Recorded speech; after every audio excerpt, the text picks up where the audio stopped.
प्यारे बच्चों नमस्ते। आज हम विलयन की या घोल की सांद्रता को कैसे निकालें उसके बारे में सीखेंगे। जैसा कि यहाँ एक उदाहरण दिया गया है, एक विलयन के 320 ग्राम विलायक जल में 40 ग्राम साधारण नमक विलेय है। विलयन की सांद्रता परिकलन करें। कहने का अर्थ ये है कि 300 ग्राम पानी में 40 ग्राम साधारण नमक को घोला गया है, क्योंकि आपको पता है जो घोलता है उसे विलायक कहते हैं अर्थात जल, और जो घुल रहा है उसे विलेय कहते हैं अर्थात साधारण नमक। तो इस विलयन की सांद्रता कितनी होगी, इसका जो गाढ़ापन है वो कितना होगा, ठीक है। तो हम पहले इनके अलग अलग से द्रव्यमान लिख लेते हैं। विलेय पदार्थ का अर्थात नमक का द्रव्यमान 40 ग्राम, विलायक अर्थात जल का द्रव्यमान 320 ग्राम। जब हम नमक को पानी में घोल देते हैं तो आपका विलयन बन जाता है। तो जब हमने विलयन बनाया तो उस विलयन का जो कुल द्रव्यमान है वो क्या होगा, विलायक का द्रव्यमान जमा विलेय पदार्थ का द्रव्यमान अर्थात 320 ग्राम जमा 40 ग्राम बराबर है 360 ग्राम। अब हमने विलयन की सांद्रता निकालनी है। तो विलयन की सांद्रता का जो फॉर्मूला है वो आपने पीछे किया था, विलेय पदार्थ का द्रव्यमान बटे विलयन का द्रव्यमान गुणा 100। तो विलेय पदार्थ का द्रव्यमान कितना है 40 और विलयन का द्रव्यमान कितना है 360 ग्राम गुणा 100। अगर आप इसको काट दें तो ये आपके पास आएगा 11.1%। तो इस तरह से हम किसी भी घोल की सांद्रता को निकाल सकते हैं। आगे है निलंबन। निलंबन का अर्थ है विषमांगी घोल जो ठोस द्रव में परिक्षेपित हो जाता है वह निलंबन कहलाता है। कहने का अर्थ ये है कि ऐसा घोल जिसमें जो कण है विलेय के कण हैं वह विलायक के कण से मेल नहीं खाते हैं, उसमें उचित अनुपात में नहीं है, तो वह जब तरल पदार्थ में या द्रव में परिक्षेपित हो जाता है अर्थात उसके अंदर फैल जाता है, उसमें मिला दिया जाए तो उसमें अंदर डिस्पर्स हो जाता है, यानी कि उसमें घुल जाता है। घुलने का मतलब ये नहीं है कि कणों की पहचान नहीं होगी। कहने का अर्थ ये है कि विषमांगी घोल के जो कण हैं वो द्रव में मिल जाएंगे, ठीक है। तो जब इस तरह का विलयन बनता है तो उसको हम निलंबन कहते हैं। तो निलंबन एक तरह से क्या है, विषमांगी मिश्रण है जिसमें विलेय पदार्थ के कण घुलते नहीं हैं बल्कि माध्यम में जो द्रव माध्यम है उसमें फैले रहते हैं, और ये इतने बड़े होते हैं कि आप इनको नंगी आंखों से भी देख सकते हैं। इसके लिए आपको सूक्ष्मदर्शी की आवश्यकता नहीं पड़ेगी। अब हम निलंबन के कुछ गुणों के बारे में पढ़ते हैं। ये कैसा मिश्रण है, विषमांगी मिश्रण है, अर्थात इसमें जो विलेय के कण हैं वो विलायक के कणों के साथ समान मात्रा में उचित अनुपात में नहीं मिले हैं। ये कण आंखों से देखे जा सकते हैं, अर्थात ये कण इतने बड़े होते हैं। ये निलंबित कण प्रकाश की किरण को फैला देते हैं जिससे उसका मार्ग दृष्टिगोचर हो जाता है। कहने का अर्थ ये है कि अगर आप निलंबन लें कांच के गिलास में और टॉर्च से एक साइड से प्रकाश गुजारें तो आपका जो प्रकाश है वो अपना रास्ता बनाते हुए निलंबन के घोल से बाहर को निकल जाएगा। ऐसा क्यों है, क्योंकि ये कण इतने बड़े हैं कि ये प्रकाश के रास्ते को नहीं रोकते हैं।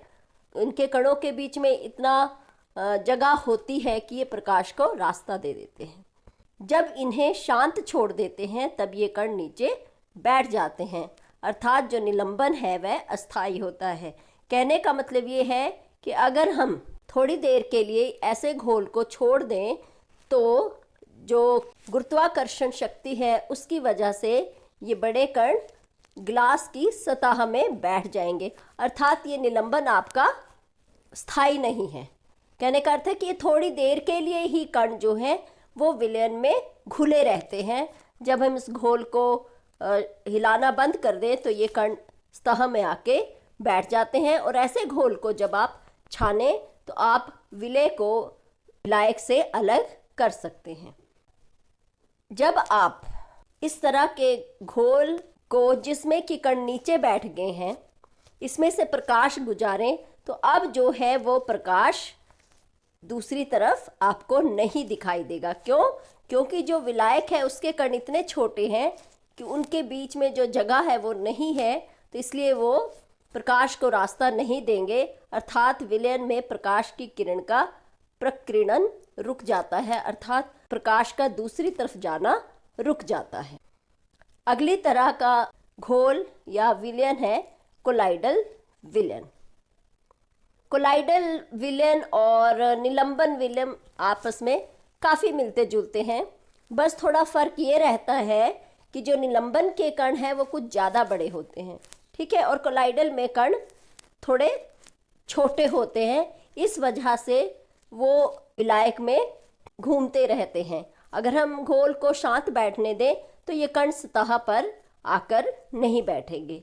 कोलाइडल विलयन क्या है? कोलाइडल विलयन एक ऐसा विषमांगी मिश्रण है जिसमें कणों का आकार छोटा होता है और ऐसे विलयन को स्थिर रखने पर ये कण सतह पर नहीं बैठते हैं बल्कि विलायक में ही घूमते रहते हैं। इस तरह के मिश्रण को कोलाइडल विलयन कहा जाता है। अगर हम दूर से देखें तो कोलाइडल विलयन हमें ऐसे लगता है जैसे मिश्रण समांगी हो, अर्थात इसमें जो विलेय के कण हैं वो उचित अनुपात में हो, लेकिन ऐसा होता नहीं है और इन कणों को हम अलग भी कर सकते हैं। क्योंकि कोलाइडल कणों के आकार जो हैं वो निलंबन घोल के कणों से थोड़े छोटे होते हैं, इसलिए हम इन्हें आँख से नहीं देख सकते, इन्हें सूक्ष्मदर्शी से देखा जाता है। लेकिन ये इतने छोटे भी नहीं होते कि इनमें प्रकाश के गुजरने के लिए जगह ही ना हो, तो ये प्रकाश को गुजरने दे सकते हैं। तो आप यदि टॉर्च से एक साइड से प्रकाश दें तो ये प्रकाश दूसरी तरफ जाता हुआ दिखाई देगा।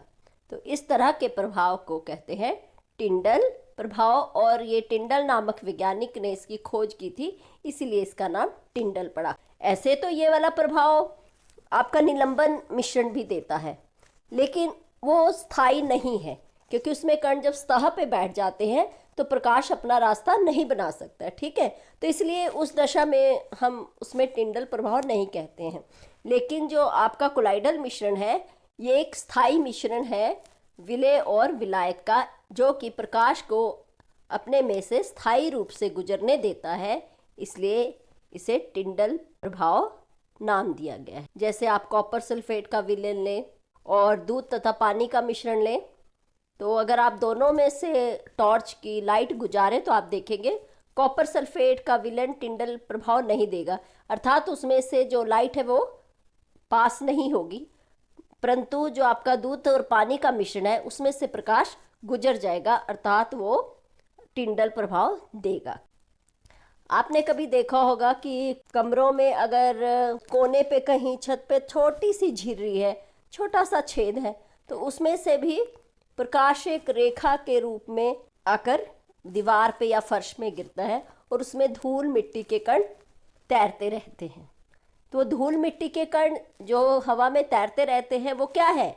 हवा में उन धूल मिट्टी के कणों का मिश्रण है जो कोलाइडल विलयन का काम करता है और प्रकाश को अपने में से गुजरने देता है। कभी आप घने जंगल में जाके देखिएगा और वहाँ जब सूरज निकला होता है तो आप पेड़ों की तरफ, ऊपर की तरफ देखिएगा।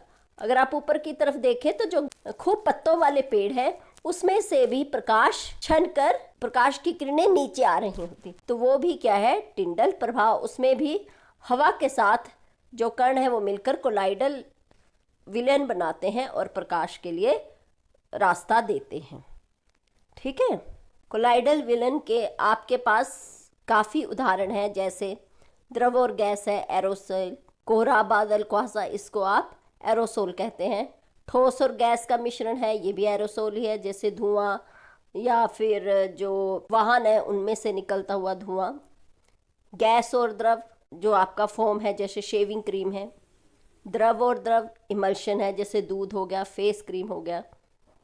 तो इस तरह के बहुत से उदाहरण आप अपने जीवन में देख सकते हैं। आज का विषय यहीं पूरा हुआ। धन्यवाद।